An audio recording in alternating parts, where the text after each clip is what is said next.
300 kilómetros al sur de las pirámides de Giza se encuentra Tel el Amarna. Bajo las arenas del desierto están enterrados los restos de uno de los lugares más enigmáticos de todo Egipto. Hace 3000 años tuvieron lugar aquí extraños acontecimientos. Nació una nueva religión, un deforme faraón murió y los egiptólogos todavía intentan averiguar qué sucedió.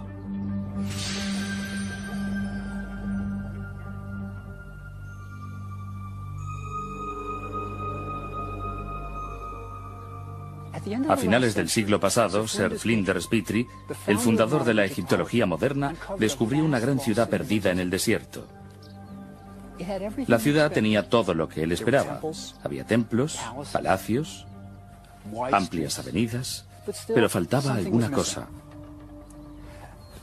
No había pinturas ni relieves del faraón luchando contra sus enemigos, ni de sus tropas dirigiéndose a la batalla.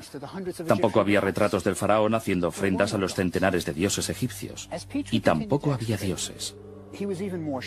A medida que Petrie avanzaba en sus excavaciones, aumentaba su sorpresa. El faraón estaba representado sin ningún atractivo. Tenía el rostro alargado, los pechos prominentes, las caderas anchas y los muslos abultados. Durante miles de años, los rasgos que habían caracterizado a los faraones habían sido la juventud, el vigor y los músculos bien desarrollados, listos para ir a la guerra. Sin embargo, este faraón era deforme. Parecía como si hubieran arrojado al desierto egipcio una criatura de otro planeta.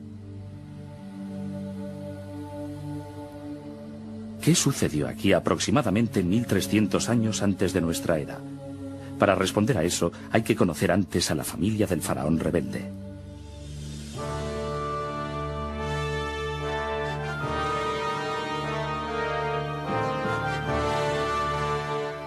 Egipto se hallaba en su época más gloriosa.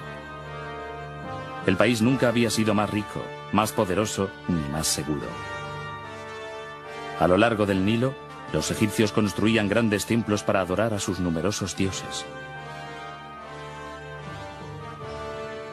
Cuando los dioses se sentían complacidos, Egipto prosperaba.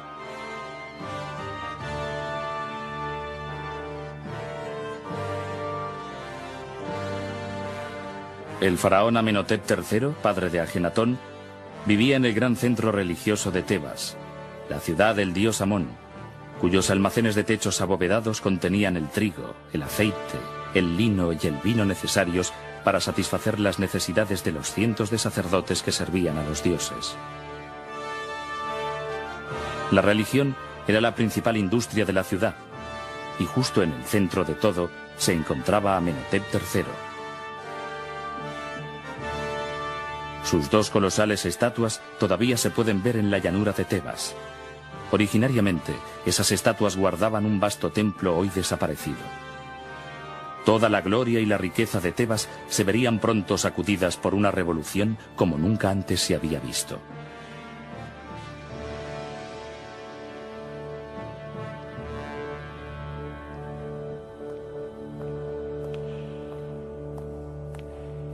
Durante los años de gloria de Egipto, Amenhotep III estuvo al frente del país, de modo que no es extraño que la mayor estatua del Museo Egipcio del Cairo nos muestre este faraón representado con su familia. Este es Amenhotep III, y aquí está su esposa, la reina Ti. Tuvieron 6 hijos, y lo importante es cómo educaron a los niños. Había 4 hermanas. Aquí tenemos a una. La estatua es una especie de retrato de familia. Las 4 hermanas recibieron títulos importantes. También había un hijo, Tutmosis, que fue nombrado sumo sacerdote de Menfis. Y por último estaba Amenhotep, que había recibido el nombre de su padre. Sin embargo, él no aparece en la estatua, no aparece en ningún retrato real ni consta en los documentos y las crónicas del reino. Se trata de un auténtico misterio. ¿Por qué la familia real ignoraba completamente a su hijo más joven?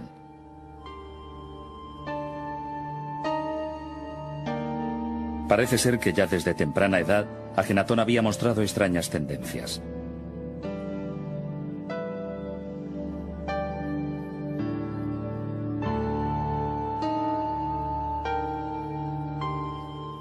Mientras su hermano y sus hermanas recibían títulos y honores, nadie se acordaba del joven Amenhotep. Cuando el séquito real iba a los templos a hacer ofrendas al dios Amón, el joven Amenhotep se quedaba en palacio. Incluso Amón lo rechazaba.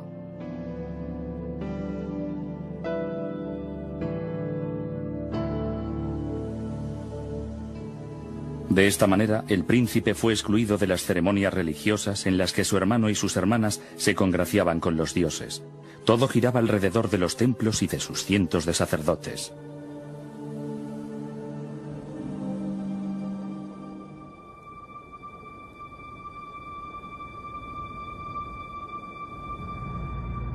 Ese era el mundo que rechazaba al muchacho, pero las cosas iban a cambiar. Empujado por su ambiciosa madre, el chico marginado se situó en la cúspide del poder. Pero, ¿qué clase de faraón iba a ser aquel peculiar muchacho de 18 años?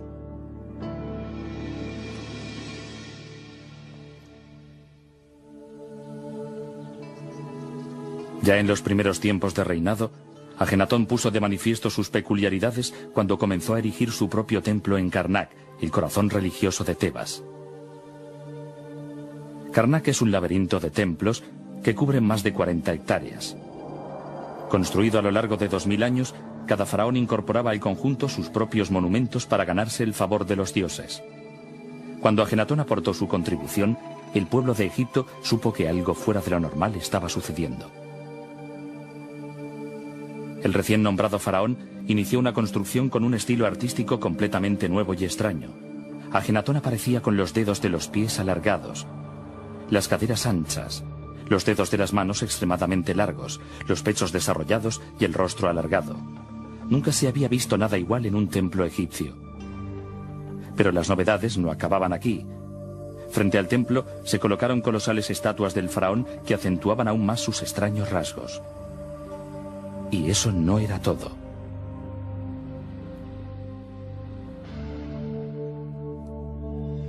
El templo estaba cubierto con imágenes de Atón, el disco solar, cuyos brillantes rayos se convertían en manos que sujetaban el Ang, símbolo de la vida. No aparecían ni Amón ni los demás dioses de Egipto, que habían sido sustituidos por el disco solar. La gente debió preguntarse, ¿dónde están los otros dioses? Pronto lo sabrían. Ajenatón declaró por primera vez en la historia que solo existía un dios. Había terminado con 2000 años de religión egipcia.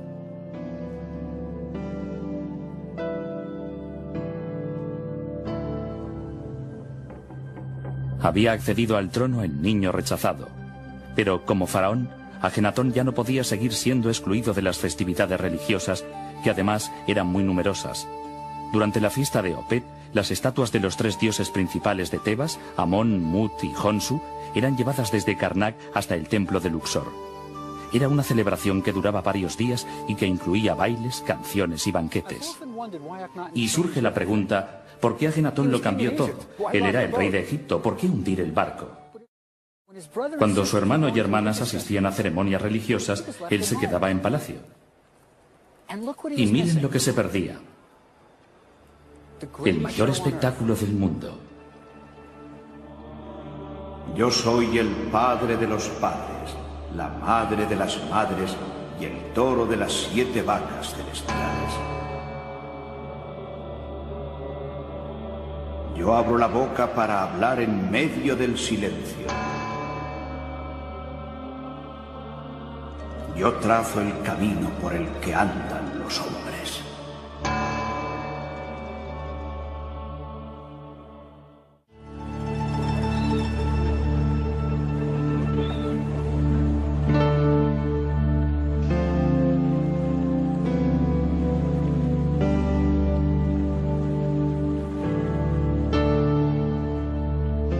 El lugar donde Ajenatón debía empezar su nueva vida le fue sugerido por el propio Atón en el 5º año de reinado. Cuando Ajenatón se hallaba en un desértico paraje, en medio de Egipto, a más de 300 kilómetros al norte de Tebas, el sol se levantó en el horizonte y pareció posarse entre 2 montañas cercanas.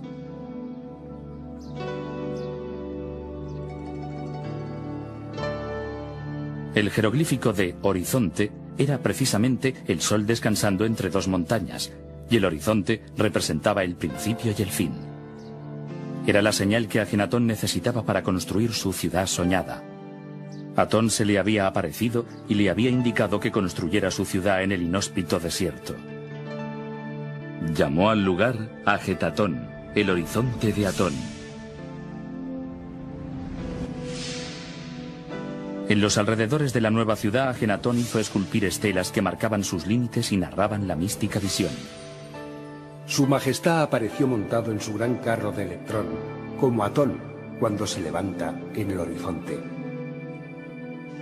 Ha sido Atón, mi padre, quien me ha dicho que construya la ciudad. Ningún funcionario me aconsejó jamás que eligiera este desértico lugar. Después de la revelación que Ajenatón había tenido sobre la construcción de su ciudad, seleccionó un pequeño grupo entre sus seguidores y los desplazó de Tebas al yermo desierto que Atón había elegido, el lugar que actualmente se llama Tel el Amarna. Reunió a los fieles en una de las estelas limítrofes del terreno, y mientras observaba la desolada llanura donde iba a construirse la nueva ciudad, realizó una ceremonia de adoración. Fue el sermón de la montaña de Ajenatón. El gran ser, Atón, ha ordenado mi vida. Es mi padre, al cual ningún artesano ha concebido. Él se muestra cada día al amanecer y en el ocaso. Eternamente llena la tierra con sus rayos y otorga la vida a todos. Ajenatón ya no se encontraba solo. Ahora estaba casado con Nefertiti, una de las mujeres más hermosas de la historia. Tenía su propia familia, una esposa, 2 hijas y 4 más que vendrían. El niño rechazado había recorrido un largo camino. En la nueva ciudad la emoción debía ser incontenible. Eran los pioneros de una naciente religión, y el faraón era su líder. Hasta el cristianismo no volvería a producirse un sentimiento igual. Era un momento decisivo en la historia del mundo y Ajenatón fue el hombre clave.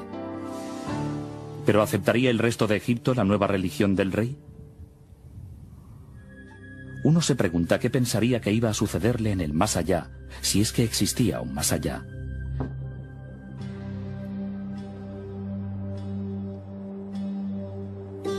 Los sacerdotes también se hacían preguntas. ¿Qué será de nosotros? Si solo hay un dios, Atón, ¿qué pasa con los vastos templos de Amón en Tebas? Si el faraón ya no cree en los dioses, ¿qué les ocurrirá a los miles de sacerdotes? El poderoso clero de Tebas estaba furioso con Ajenatón.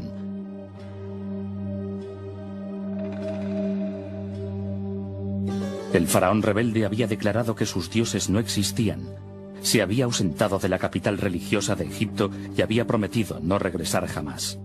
Se habían acabado las ofrendas reales a los dioses. ¿Qué estaba haciendo Ajenatón?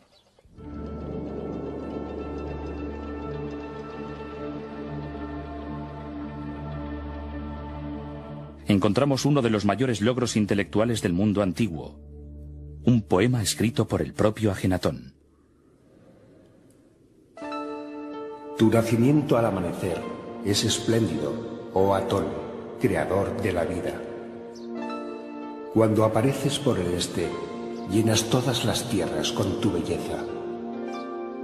Eres hermoso, grande, radiante.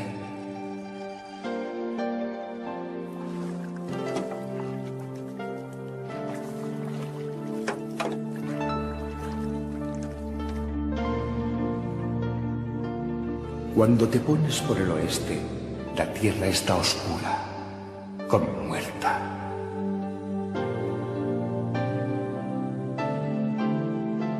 Todos los leones salen de su guarida, las serpientes muerden, la noche acecha, la tierra queda silenciosa, mientras su creador reposa en la oscuridad.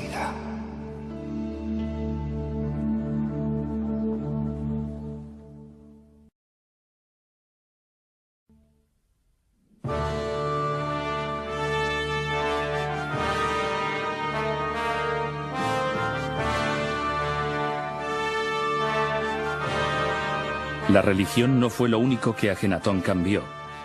1000 años de arte desaparecieron repentinamente. Antes de Ajenatón, el arte egipcio apenas había cambiado a lo largo de los siglos. En la actualidad estamos acostumbrados a que los estilos artísticos cambien prácticamente cada año. Pero en Egipto se pretendía que el arte fuera eterno, por lo que había que evitar los cambios. La estatua de un faraón de 2500 años antes de nuestra era no es demasiado diferente de otra estatua de 2000 años más tarde.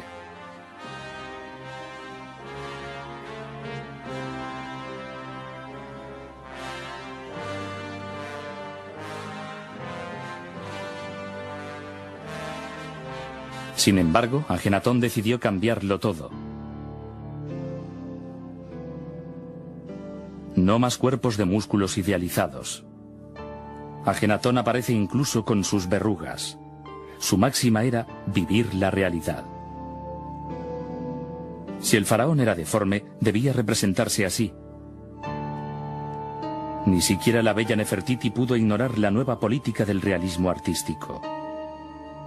El famoso busto de Nefertiti es un símbolo de la belleza en todo el mundo. Pero a medida que la reina maduraba, incluso ella fue representada con una postura encorvada y con un cuerpo envejecido.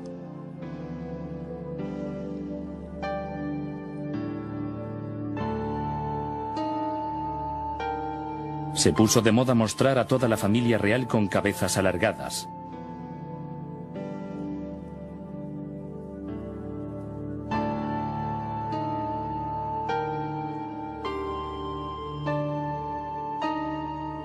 El nuevo arte no solo fue liberador para Ajenatón, sino que dio una nueva libertad a los artistas que trabajaban en Tel el Amarna. Los artistas tenían la posibilidad de expresarse como nunca lo habían hecho antes. Podían representar escenas íntimas de la familia real sin preocuparse por la tradición. Sus miembros aparecían besándose y tocándose o comiendo juntos. En el antiguo Egipto nunca se había expuesto a la contemplación del pueblo la vida privada del faraón. Pero Ajenatón también cambió eso. Era como si se invitara a los reporteros a fotografiar a la reina de Inglaterra cepillándose los dientes. De niño, en Tebas, Ajenatón nunca había aparecido junto a su familia. De hecho, no se le había representado en ningún monumento. Y ahora, en Tel el Amarna, podía superar el rechazo y decir: «Aceptadme tal como soy». Por primera vez en su vida, Ajenatón podía ser él mismo. La que probablemente fuera la avenida más ancha de la historia antigua fue diseñada para realizar procesiones de carros con Ajenatón dirigiendo el desfile. El niño rechazado había llegado muy lejos. A lo largo del camino, un puente comunicaba el palacio con la zona del templo.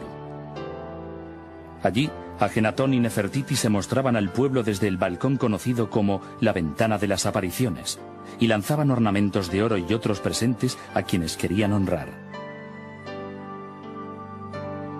La ciudad albergaba a más de 10.000 personas. Había funcionarios, sacerdotes, comerciantes, artesanos, barqueros y todos vivían con sus familiares.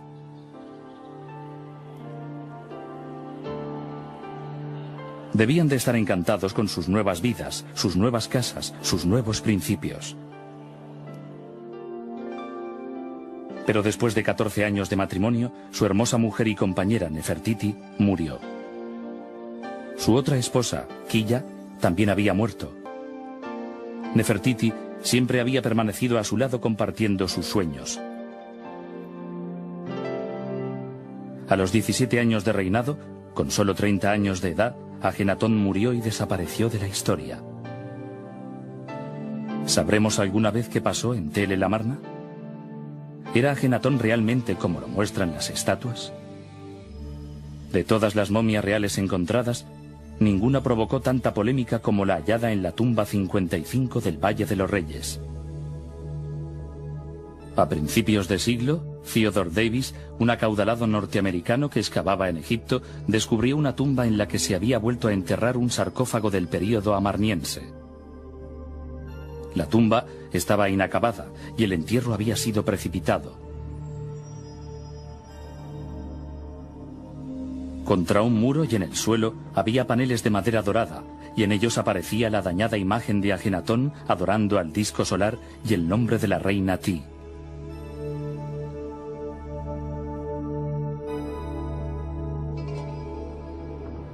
En un nicho había 4 hermosos jarrones de alabastro con los órganos internos de la momia.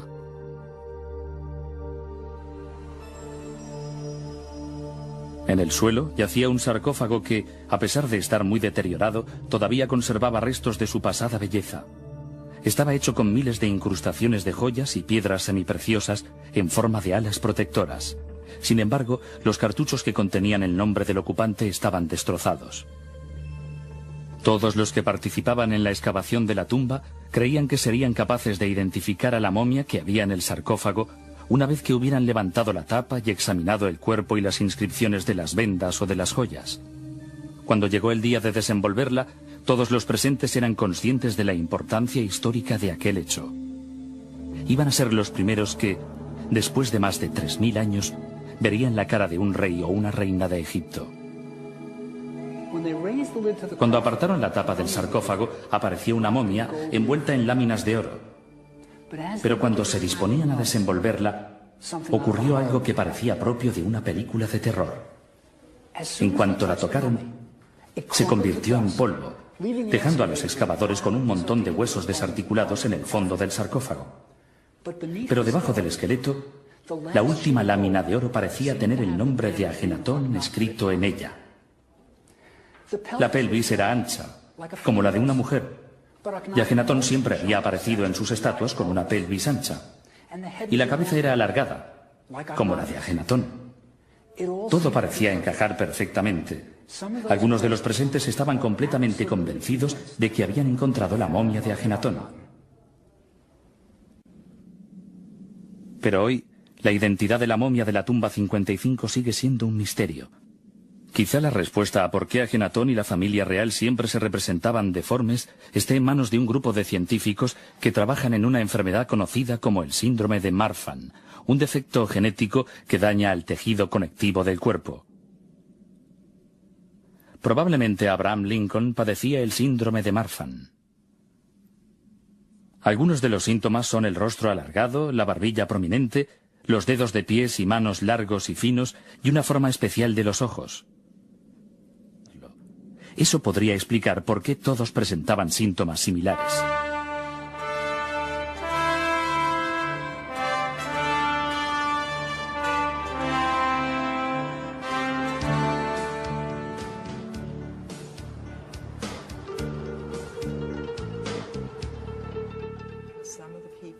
La doctora Jessica Davis es una de las más conocidas expertas del mundo en este síndrome.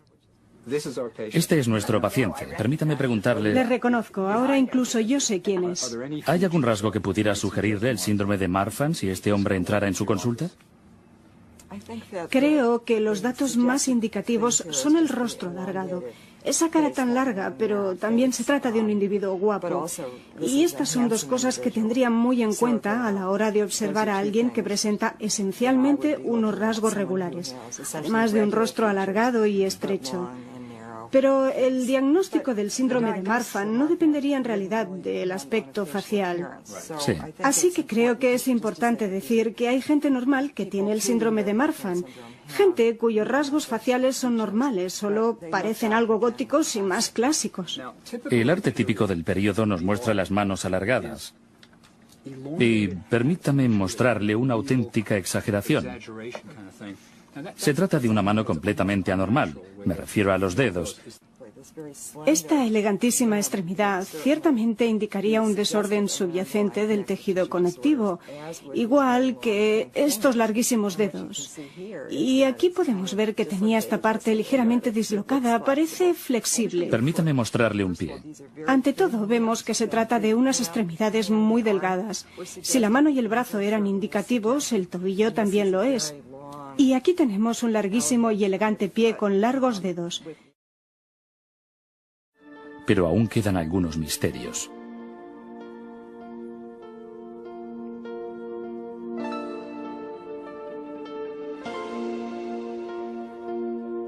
Incluso en la muerte, Ajenatón se rebeló contra las tradiciones de Egipto, rechazando ser enterrado en el lugar donde descansaban sus ancestros. En su tumba iba a descansar el pensador religioso más original que el mundo antiguo había visto jamás. Había prefigurado el monoteísmo de Moisés y la tranquilidad y la esperanza de Cristo, mucho antes de que el pueblo egipcio fuera capaz de aceptarlo. Ajenatón fue tildado de hereje y su nombre borrado de los monumentos de Egipto. Sería de su joven hijo un faraón llamado Tutankamón, de quien en el futuro todo el mundo oiría hablar. El atrevido experimento del desierto había terminado. La efímera capital pronto fue cubierta por la arena. El egiptólogo norteamericano James Breasted dijo de Ajenatón: con él murió un espíritu que el mundo no había visto nunca antes. Un alma valiente que se enfrentó impertérrita a la fuerza de la tradición inmemorial. Este hombre, en una época remota y con unas condiciones adversas, se convirtió en el primer idealista del mundo y también en el primer individualista. Es tremendo, pero es muy cierto.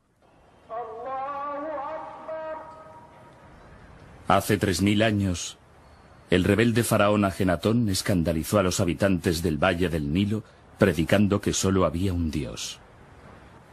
Pero antes de que pasaran 100 años tras la muerte de Ajenatón, Moisés predicaría en las orillas del Nilo a los israelitas un dios y el monoteísmo.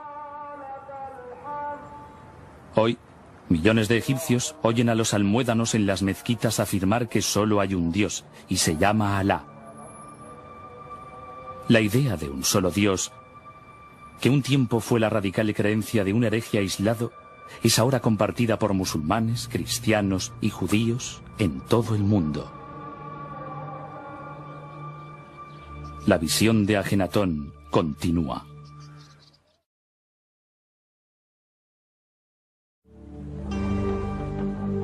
A 300 kilómetros al sur de las pirámides de Giza se encuentra Tel el Amarna. Bajo las arenas del desierto están enterrados los restos de uno de los lugares más enigmáticos de todo Egipto. Hace 3000 años tuvieron lugar aquí extraños acontecimientos.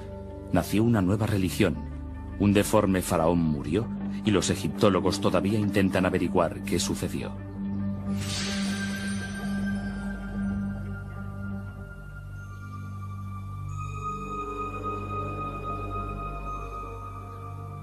A finales del siglo pasado, Sir Flinders Petrie, el fundador de la egiptología moderna, descubrió una gran ciudad perdida en el desierto. La ciudad tenía todo lo que él esperaba. Había templos, palacios, amplias avenidas, pero faltaba alguna cosa. No había pinturas ni relieves del faraón luchando contra sus enemigos, ni de sus tropas dirigiéndose a la batalla. Tampoco había retratos del faraón haciendo ofrendas a los centenares de dioses egipcios. Y tampoco había dioses. A medida que Petrie avanzaba en sus excavaciones, aumentaba su sorpresa. El faraón estaba representado sin ningún atractivo. Tenía el rostro alargado, los pechos prominentes, las caderas anchas y los muslos abultados. Durante miles de años, los rasgos que habían caracterizado a los faraones habían sido la juventud, el vigor y los músculos bien desarrollados, listos para ir a la guerra. Sin embargo, este faraón era deforme. Parecía como si hubieran arrojado al desierto egipcio una criatura de otro planeta.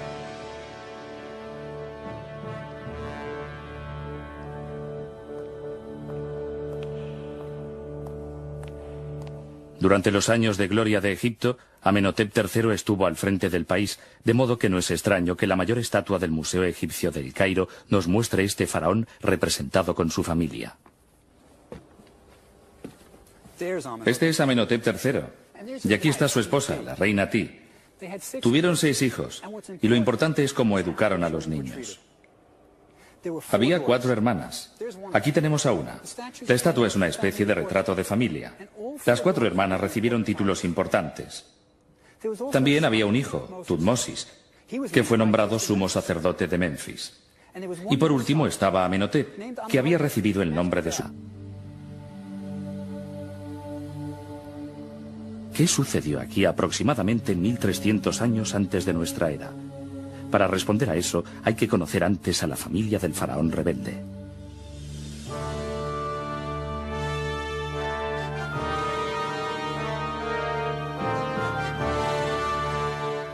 Egipto se hallaba en su época más gloriosa. El país nunca había sido más rico, más poderoso ni más seguro. A lo largo del Nilo, Los egipcios construían grandes templos para adorar a sus numerosos dioses. Cuando los dioses se sentían complacidos, Egipto prosperaba.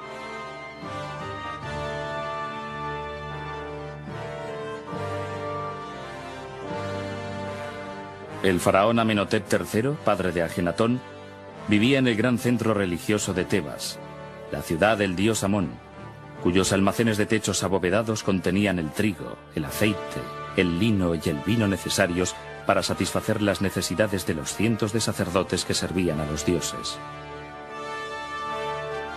La religión era la principal industria de la ciudad, y justo en el centro de todo se encontraba Amenhotep III. Sus dos colosales estatuas todavía se pueden ver en la llanura de Tebas. Originariamente, esas estatuas guardaban un vasto templo hoy desaparecido. Toda la gloria y la riqueza de Tebas se verían pronto sacudidas por una revolución como nunca antes se había visto.